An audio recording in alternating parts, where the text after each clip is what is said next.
Hi guys. Okay, so I am doing kind of a book review, but also kind of a summary and an overview of everything. This is our book. This is attached. And as you can see over the years, I really tried hard to learn from this book. And I did learn. So, um, basically, like I say, and I have my notes to keep me organized. Um, if your relationship or your love life is a roller coaster, this is a good place to start. Okay? And I will also say that attachment theory is a theory. And I think there's a lot of validity to it for sure. This was, like my Bible at one time. I had to go and couldn't find my copy, so I had to go buy another copy as I was starting a relationship because it wasn't going to work if I didn't have my security blanket. And while that might not be an exact example of anxious attachment style, it's something an anxiously attached person would do. I've got to have this, or I can't do this thing right. Um, but not exactly. I will say that attraction, how strongly you're attracted to someone and how strongly they're attracted to you, will override a lot of this. So, but this is very helpful. Okay, there's a reason this theory has caught on, and apparently it's been around since the 50s. There was a psychologist named Bowlby who first came up with this.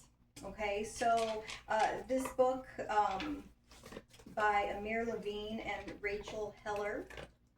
Okay, I recommend it. I do, and I have some that I will leave in the description box. A couple of them for more advanced studies, because you're not going to necessarily get everything from one book, and I'll get into the shortcomings of this book as well. It was really weird to go back and read it again, which I did to prepare for the video.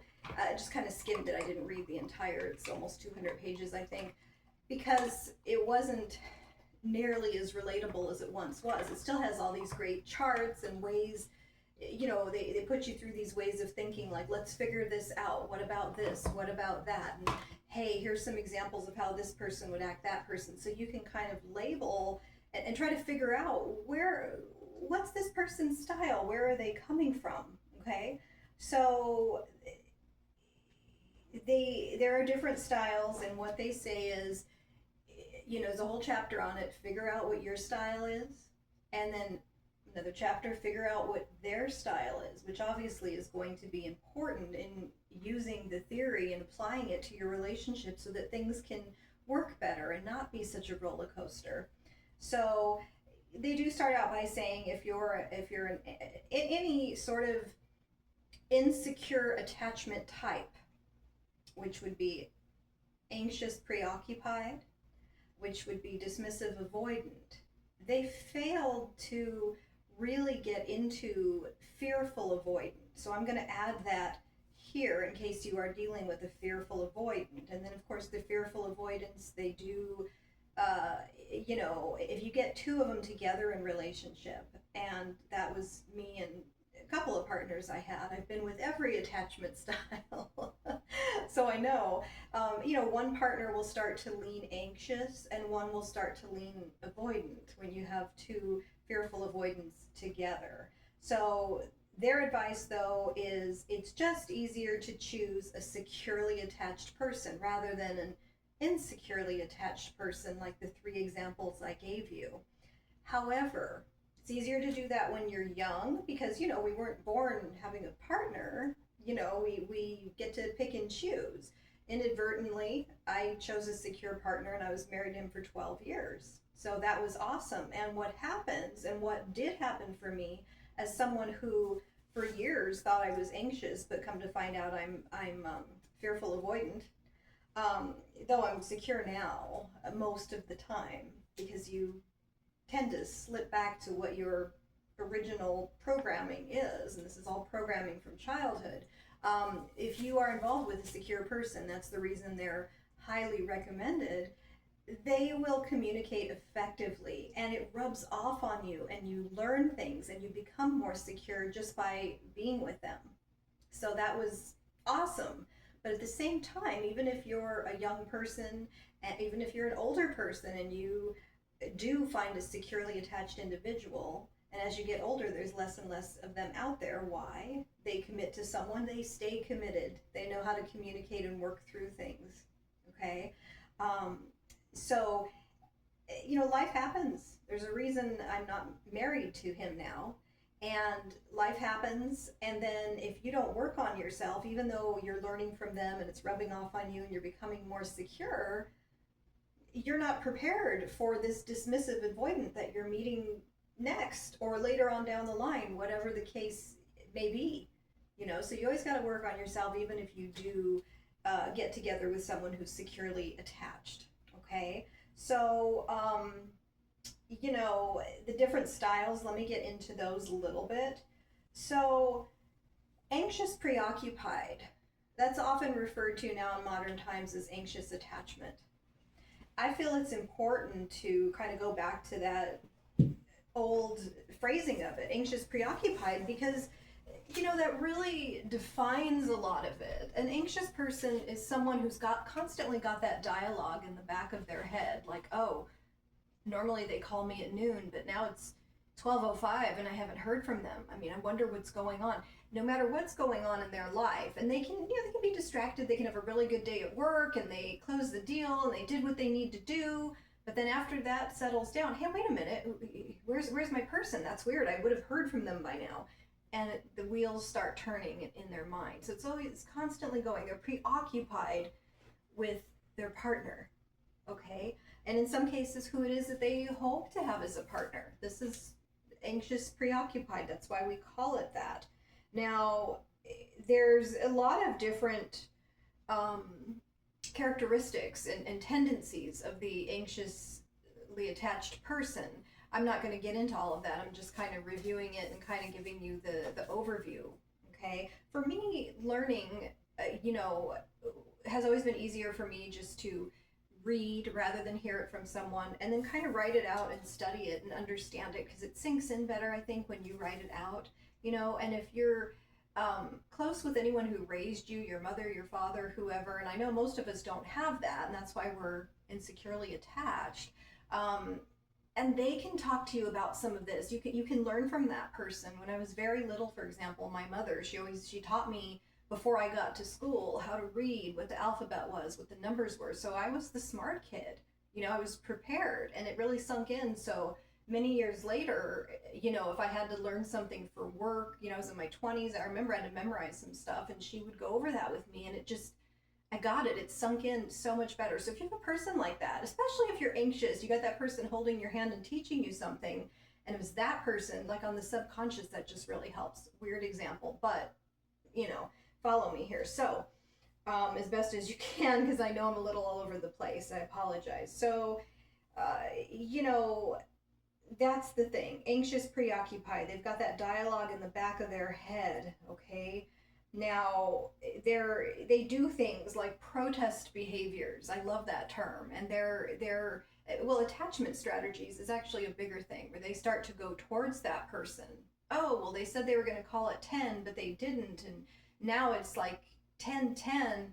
I better just give them a call. You need to attach. You've got that, the wheels turning in the head. You do those anxious things, and people call it needy. Oh my God, he's too needy. She's too needy. Whatever it is, you're looking for reassurance that everything is okay. Okay, because you're preoccupied. You're starting to think that it's not. Because if you think about something too long, you can go towards the negative, etc., etc. So that's anxious. Now, avoidant, which they still do sometimes, I think oftentimes referred to as dismissive avoidant, look at the terms. Dismissive, they're dismissive of your needs, but they're dismissive of their own needs too. And that's not something you usually notice when you're dealing with one of them. It's like, hey, they don't seem to care about my needs. Well, they're dismissive of their own needs. Why? Because they're avoiding situations where they have to be vulnerable. I don't want to let this person meet my needs. That's too scary. So they avoid. Okay? They're avoiding depending on you. They're avoiding emotional intimacy. You know, they don't want to get hurt. It's fear. It all comes from fear. All of it does. All of the insecure attachment styles. But one avoids as a rule, and the other one anxious. They want to go towards, they want to seek that reassurance from that person. Now, the middle of the road here, fearful avoidant, they used to call it disorganized attachment style. And it's disorganized because it doesn't fall neatly into one category or the other, you know. Sometimes you're doing the anxious thing where you're clinging to a person, and sometimes with that very same person, because, you know, every relationship's different, the dynamics are different based on attraction and other things. With that very same person, sometimes you're like, ugh, and you're avoiding them, and you're doing those avoidance and deactivating strategies. I don't need this person, you know, and you distance. What stands out for the fearful avoidant, at least from me and my experience, is they can have this sudden shutdown. You know, maybe you say the wrong thing, or, you know, whatever it is, something is wrong, rather than doing their, oh, I need reassurance, why did that happen, you know, getting needy. No, I'm not okay with that, I'm shutting down, I don't like that, I'm just avoiding this thing altogether. And that's where it's weird. But that is the disorganized attachment style.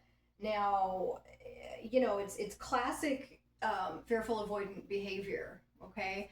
I hear it all the time. Oh, we went on this vacation together and everything was so great. I mean, there was so much affection and he was paying attention to me. We had this great dinner, and, you know, the comedian was picking us out of the audience and heckling us, and it was awesome and it was so good. And we come back home and he doesn't want to spend any time with me. Where'd he go? That's fearful avoidant. If you see that, you're probably dealing with a fearful avoidant. Not always. There's too many different factors. You have to study this book and then go forward to some of the other books if this is too basic for you. It's a good book. I do recommend it. Don't get me wrong. You know, securely attached people, they understand that they're somewhat responsible, and the book says they understand that they are responsible for their partner's needs. They're responsible for meeting their partner's needs. I agree with that to a large extent, but you can't be, you know, everywhere at all times. Oh, I needed you, where were you? You know, I mean, but to a large extent, okay, I get it. I'm in a relationship. That's what commitment's all about. This person has needs. I'm responsible for those needs. And that's why things work. They're looking out for the other person, and then in turn, that other person learns to look out for them and not be so clingy, or otherwise, I don't care, I'll talk to you later, whatever, you know, not one or the other extreme, or even the fearful avoidant, where you're not really sure which extreme they're going to do, but they're going to do something that isn't clear communication. And it's all about the communication. The securely attached person knows how to effectively communicate, which includes listening. So as an example, the secure person I was married to for 12 years, as someone who leans anxious, I don't like it if you're having a disagreement with me and then you're going to walk away. I want to finish the conversation. That's an unfinished loop. That I don't like that. That makes me more anxious, more insecure. And, you know, my tendency would be to chase you down the street. I won't do it, and I wouldn't do it, and I didn't do it. But that's the anxious. They're driven to do that. So one day I said to my husband, I hate it when we're in the middle of a discussion and you want to go take a walk, you know, which I get. And anyone wants to get away from an overly heated, it's just, people don't like uncomfortable conversations, I think, no matter what style they are. And so he heard me and he says, okay, I won't do that.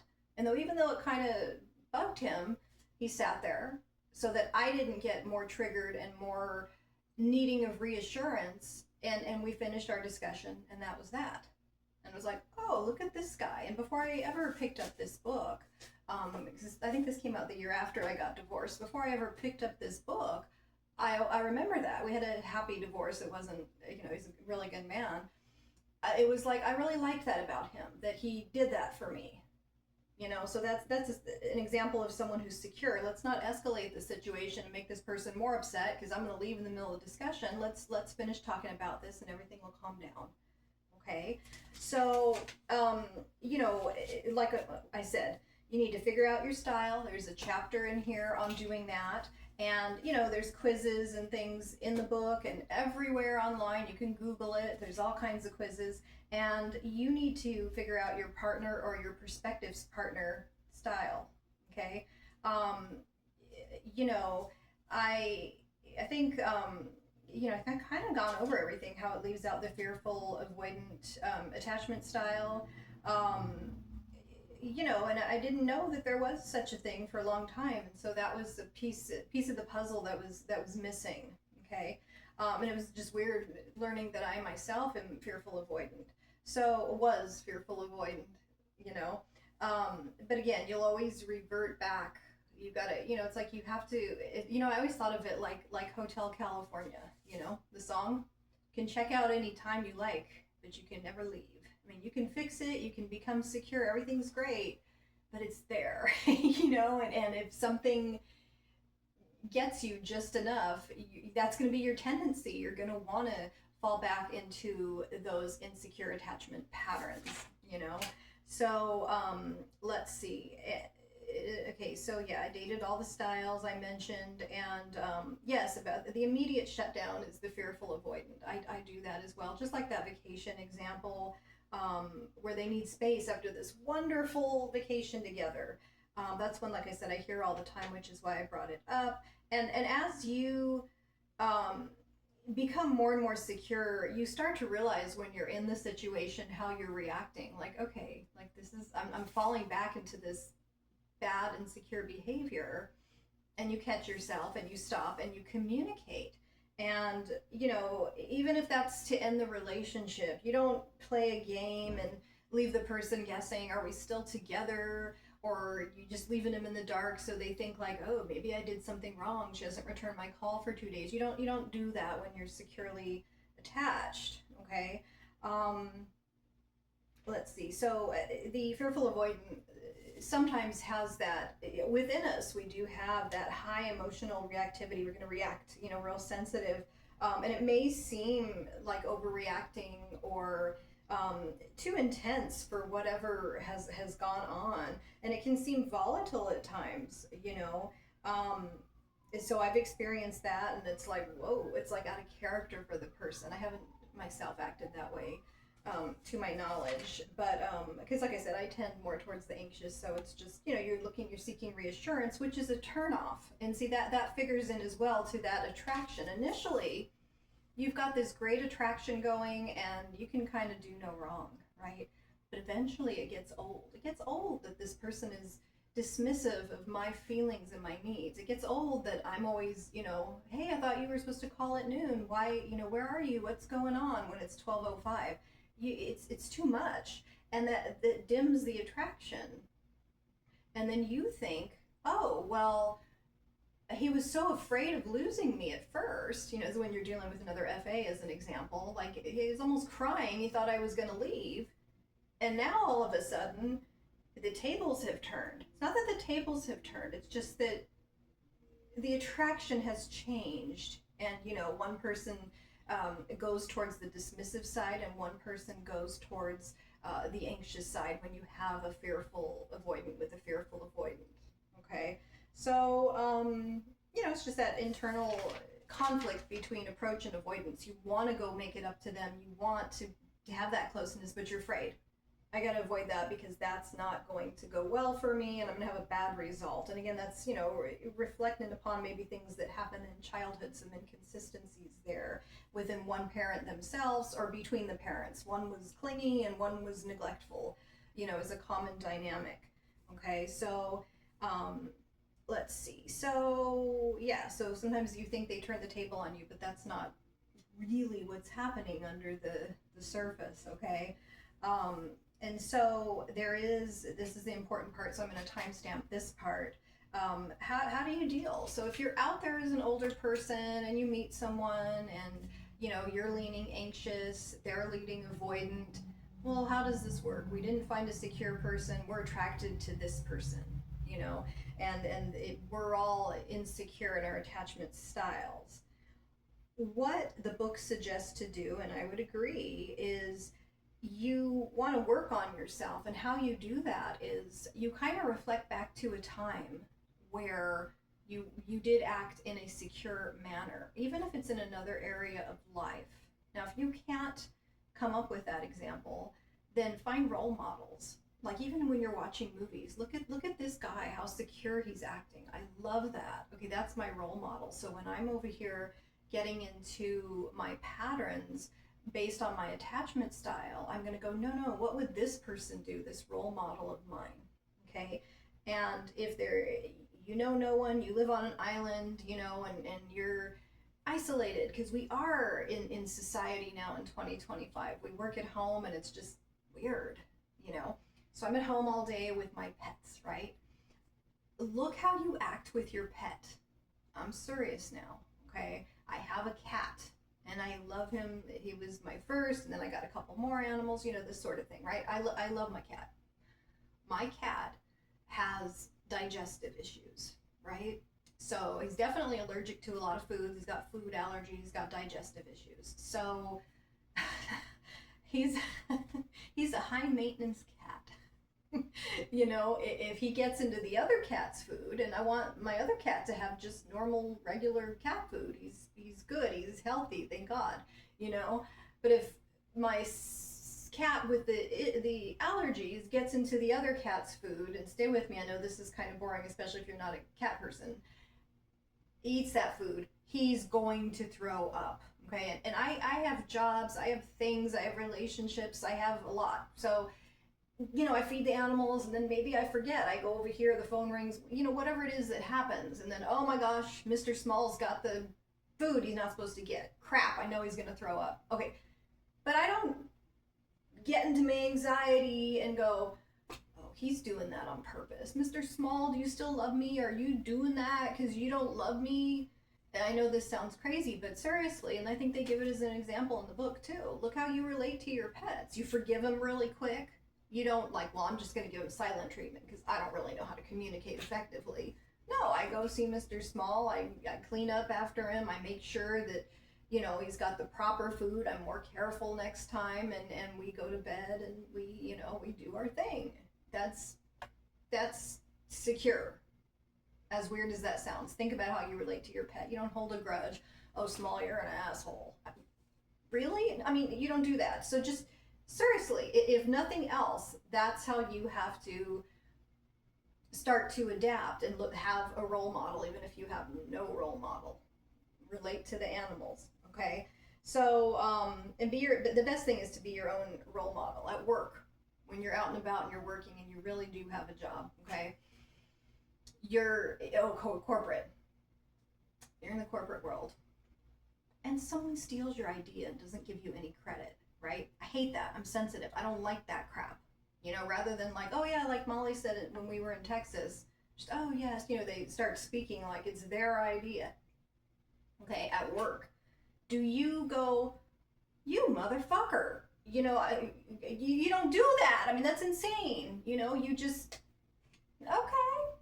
They're going to steal my idea. Maybe I just, not really be so out there with my idea. Or maybe I speak up and say, yeah, I was saying that in Texas. It was a great concept, don't you think? You take credit for that, whatever it is. But you, at your work, there's a consequence. There's always a consequence, even if you're dealing with your romantic relationship. But you hold yourself together at work because you have to act professional. I would suggest, and I don't like all the professional phoniness and all this sort of thing, but I would suggest be professional in your relationship, and not detached and unromantic and fake, but okay, what's going to be the consequence if I start, hitting someone over the head with something? You motherfucker, you shouldn't have stole my idea. You would never do that at work. Don't do it to your partner. Whatever you have to do to find role models, though there's tons of them out there, and I should have thought of some before I did this video. But having said that, and with your boss, you call your boss, he's taking too long to call back, you don't blow up his phone. Let's relate to the people in our lives like the people at work. That is my summation of attachment styles. Read this book, start here. This is the beginning. But if you've already worked with some of this, which many of us have because it's been around a long time now, it's very mainstream, check out some of the other suggestions, book suggestions in the comments. I don't know if they're on Amazon. I haven't checked. I'm sure that you can find, there's only going to be 2, so I'm sure you can find one or the other and see if that helps. There's plenty of info out there. So having said all that, sometimes it's good to keep it simple. I just kind of summarized it for you. We're going to get to the tarot part of our video. And let's see, we can give an example. And obviously, don't stay with me till the end if you don't like the tarot part, or if you're here because you skipped to the tarot timestamp. Thank you for being here. Everyone, thank you for being here. And let's see what tarot card we pull that relates to attachment styles in the real world, because much like the cards, which depict many circumstances, many people, many situations, you don't know what you're going to get. You just do not know. If you're single and you're looking for someone, you don't know this person. That's why we take our time. We get to know them, and we want to identify their style as well as our own, so that we know what we tend to do, so that we can, correct some of those behaviors that are not going to be productive and not going to get you what you want. You want to improve yourself. So in a scenario here for tarot, we have Justice. Well, it can be challenging cards sometimes. Okay, so Justice is, a card about balance. It's a card about karma. And I like the karma thing only because as we have experiences, we get older and we learn from them. Being fearful avoidant, I have dealt with an anxiously attached person. And I lean anxious, but they're more anxious than me because they're purely an anxiously attached person. So I could see, you get it reflected back to you. Oh, this is what my ex had to deal with. Whatever it is, that's karma. What you're putting out, you're getting back, And, cause and effect. But this for me feels like a very secure card, which is nothing to speak to. Maybe it's a sign I should just end the video. Certainly about fairness, and legal outcomes going your way. If that concerns anyone, things are going to be fair. But this right here, the sword, that's about communication. Swords are communication, the mind, the thoughts, the words, secure people. We communicate effectively. We're looking towards the solution, not staying stuck in the problem. You did this and I did this and blah, blah, blah. But also the balance of the scales. We're going to weigh it out. Sometimes you get to a point in a relationship where you head towards divorce court maybe, or you can't make up your mind. Should you be in it? Should you not be in it? It's a roller coaster, just like the video's talking about. Okay, so we weigh out the good, we weigh out the bad, but that never works. Why? Because of that attraction factor. So let's be the best we can be to be a balanced partner and communicate effectively so that we maintain the relationships with the people that we love. And that's all I have today. Thank you again for being here.